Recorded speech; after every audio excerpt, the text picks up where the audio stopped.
Hello, Radhe Radhe सभी को। तो ये हमारे मोहल्ले में चूड़ी वाला आता है, ये बोल रहा है चूड़ी ले लो, चूड़ी ले लो, चूड़ी ले लो। तभी अंदर से मैं निकल के आती हूँ। तो मैं पूछती हूँ, भैया क्या बेच रहा है? तो ये मुझसे उल्टा जवाब देता है, छोले भटूरे, पानी की टिक्की 2 प्लेट लगा दूँ। तो मैंने इससे बोला कि अभी बुलाऊँ अपने पति को?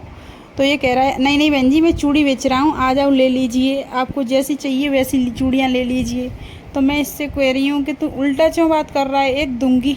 तो ये कह रहा है, बहन जी मैं तो मजाक कर रहा था आपसे, क्या मैं अपनी बहनों से मैं मजाक भी नहीं कर सकता? तो ये दोनों फिर बातचीत कर रहे हैं और कह रहे हैं कि जब चूड़ी बेचने आया है तो अच्छे से बात करनी चाहिए ना, ऐसे मुंह बना के तू बात कर रहा है, कौन तुझसे चूड़ी खरीद लेगा, कौन ले लेगा? तो ये ऐसे ही बोल रहा है कि नहीं बहन जी मैं तो मजाक कर रहा था, मजाक कर रहा था। कि तू मजाक कर रहा था? इस तरीके से उल्टा बोल रहा है। मैंने तो बस ये पूछा क्या है भैया, ऐसे ही तो पूछा जाता है कोई बेचता है तो फिर मैं इसमें चूड़ी देखने के लिए लग जाती हूँ। तो ये बता रहा है कि ऐसी चूड़ी हैं वैसी हैं। तो मैं कह रही हूँ भैया इतनी महंगी चूड़ी? तो ये बता रहा है कि भाई रक्षाबंधन आ रहा है, चूड़ियाँ महंगी तो होंगी ही, इसमें कौन सी नई बात है? बहन जी हमारा भी तो धंधा है, हमारे भी तो बच्चे हैं, सब कुछ देखना पड़ता है। ऐसी बातें कर रहे हैं। तो फिर मैं कह रही हूँ कि रुक जा, मुझे देख लेने दे, मुझे कितनी कैसी चूड़ियाँ पसंद आएंगी। तो मैं ये चूड़ी देखने के लिए लग जाती हूँ। तो इसमें नीली, लाल, पीली कई तरीके के रंग हैं, लेकिन ग्रीन कलर मुझे दिखाई नहीं दे रहा है। तो मैं इसमें पूछ रही हूँ कि ग्रीन कलर नहीं है, ये पीली चूड़ियाँ हैं इस डिब्बी में। तो ये भैया अभी मुझे डिब्बी दिखाने लग जाएंगे, तब तक हस्बैंड आ जाते हैं। तो वो पूछ रहा है कहाँ है, तो भाई क्या बेच रहा है भैया? तो ये चूड़ी वाला कहता है चूड़ी पहन के तुम भी आ जाओ। अरे गलत जवाब देता है। तो वो भी इस पर चिल्लाने लगे और कह रहे हैं कि तू कहाँ से आया है और ये कैसे बात कर रहा है? तो ये मैं भी इनसे कहने लगी हूँ कि अरे ये तो पागल है, कोई बात नहीं, मुझसे भी ऐसी ही बातें कर रहा था। इसे बात करने की अकल ही नहीं है कि अपने ग्राहक को किस तरीके से बुलाया जाता है, कैसे क्या किया जाता है। तो ये कह रहा है कि नहीं नहीं तुम लोग सिखाओगे। तुम तभी वो अंदर चले जाते हैं। तो मैं इससे कहती हूँ कि तू ज़्यादा बात मत कर, चल दिखा चूड़ी, और कहाँ है चूड़ी तेरी, कैसी कैसी चूड़ियाँ हैं। तो अभी चूड़ी देखने के लिए मैं ग्रीन चूड़ी देख रही हूँ, क्योंकि रक्षाबंधन है और भाई हरियाली तीज आ रही है, ये सारी चीज़ें। तो मैं इसमें चूड़ी देखने लग जाती हूँ, मुझे चूड़ी बहुत प्यारी लग रही है और मैं चूड़ी देख रही हूँ। तभी हमारे मोहल्ले की लेडीज आ जाती हैं और वो पूछ रही हैं क्या देख रही। तो ये लेडीज मुझसे कहती हैं कि तुम कैसी कैसी चूड़ियाँ ले रही हो? मैं बता रही हूँ कि मैं तो सिर्फ ग्रीन ले लूँ, क्योंकि ले कैसी भी चूड़ी लूँ, हमारे तो बालक ही ऐसे हैं कि भिर गए तो वो एक ही दिन में सारी चूड़ी तुड़वा देंगे। तो इसीलिए मैं तो थोड़ी सी चूड़ी लूँगी, क्योंकि मेरे हाथ में चलें कहाँ, जब ज़रूरत होगी तो फिर ले लूँगी। तो ये चूड़ी वाला कह रहा है कि फिर का मैं आ तो ही रहूँगा तेरे यहाँ। तो वो अरे फिर गलत बात, मतलब इस चूड़ी वाले को बात करने की तमीज़ ही ना है। लेकिन फिर भी ऐसा लग रहा है इसे कि ये चूड़ी 2-4 खरीद ही लेंगी, लेकिन ये आंटी आई हैं तो वो तो खरीद नहीं रही हैं, वो तो सिर्फ देख रही हैं। और मैंने ऐसे बोला कि रख अपनी चूड़ी, दे तो बना के एक सेट दे दे, बाकी तो मैं ना लेने की। तो वो कह रही है कि तो पैसे हमारे भी दे दियो। तब तक देखो मेरे बालक निकलते हैं और ये चूड़ी मेरी तुड़वा दी। मैंने इसीलिए तो एक सेट ही लिया था। ऐसे बालक हैं जैसे किसी के ना होंगे, और उससे भी ऊपर है मेरे पति, ये हमेशा ऐसे ही भगतने में रहे, फालतू की भगदड़ मचती रहती है। भाई भगवान ने मुझे ऐसे बालक दे दिए, मैं क्या करूं, मेरा मन दुखी हो जाता है। मोहल्ले की लेडीज़ों से भी मुझे शर्म आती है, मैं बहुत दुखी हो चुकी हूँ, अब मुझ पे और सहन नहीं होता है। लेकिन मुझे मेरे मोहल्ले की लेडीज़ ने काफ़ी समझाया, तो मैंने बोला कि मैं बहुत थक चुकी हूँ आंटी, मुझे पता है कि मैं पति और अपने बच्चों से कैसे मुड़ मारती हूँ। भगवान ऐसे बच्चे ऐसे पति किसी को न दे, हम तो बहुत परेशान हो गए हैं, कोई ठिकाना ना है लेडीज़ों का। बच्चे संभालो, घर संभालो, कैसे कैसे खर्चे निकालती हूँ, कैसे क्या करती हूँ, मैं सब कुछ इन्हें बता रही हूँ। लेकिन मुझे पता है कि हम कैसे रहते हैं। और ये देखो मेरे बालक गए हैं वहाँ पे और अपने फ्रेंड के साथ मारपीट कर रहे हैं। इनको ना तो पढ़ने की अकल है ना, कहीं जाते हैं पढ़ने और ना कुछ करते हैं ना डरते हैं, बस घर पे ही ऐसे ही रहते हैं और भगदड़ मचाते रहते हैं, फालतू की बकलोल करते रहते हैं। पढ़ाई लिखाई का तो नाम ना है, स्कूल कब के खुले हैं लेकिन स्कूल तो जाता ना है। जी इनको एक दोस्त है और जो इनके साथ ही है जी इनसे ज़्यादा पागल हो है, क्योंकि जो इनको दोस्त है और ऐसे न दोस्त कहाँ मिले, कोई ज़रूरी तो ना ने कि ऐसे इनके दोस्त हुए पर, लेकिन कहते ना है पागल ने तो पागल मिल ही जाते हैं।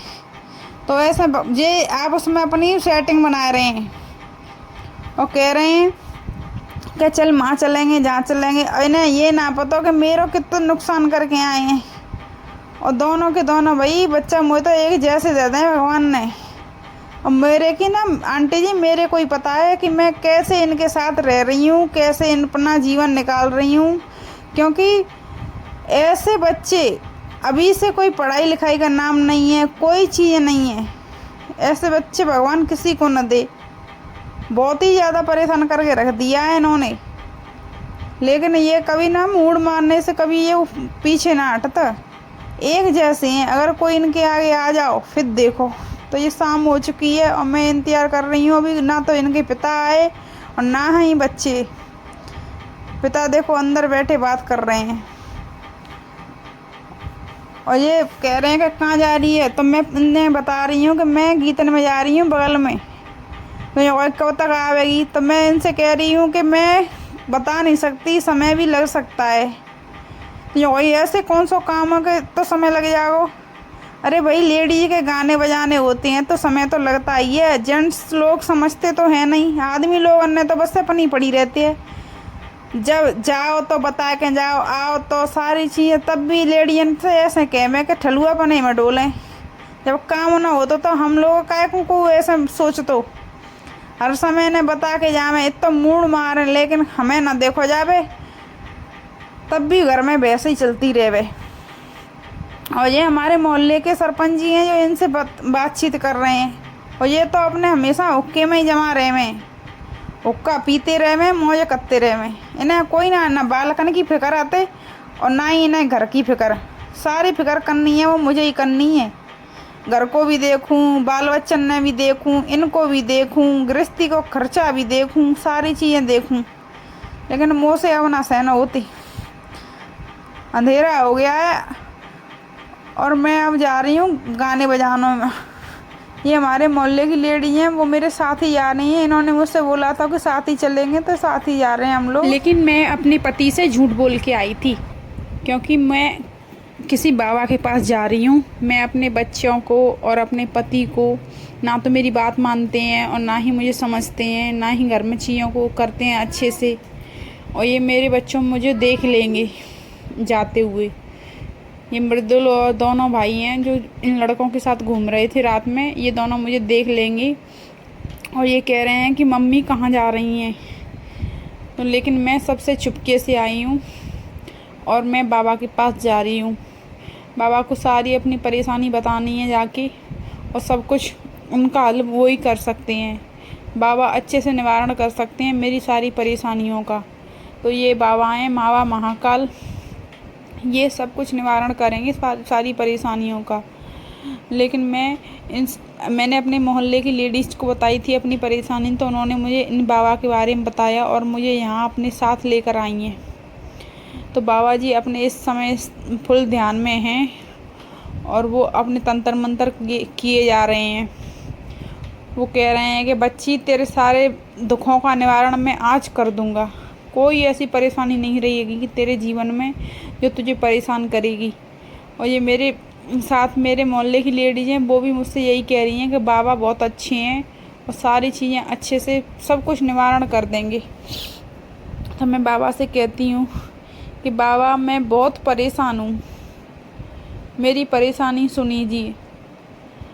मैं बहुत दुखी हो चुकी हूँ अपने बच्चों से, अपने पति से, तो आप हमारी परेशानी सुने। बहुत लोगों ने बताया, लेकिन हम इनके साथ आपके पास आए हैं कि हमारी परेशानियों का निवारण करेंगे। तो बाबा बता रहे हैं कि क्या परेशानी है। तो मैं बता रही हूँ बाबा मेरा पति और मेरे बच्चे बिल्कुल मुझे समझता ना है, और ना ही मेरी बातन में कोई बहुत ना पड़वे जाए ना कछू। तहाँ जाए तहाँ से उनकी शिकायतें आती हैं लौट लौट के। मैं एकदम दुखी है चुकी हूँ, क्या करूँ बाबा अब मैं।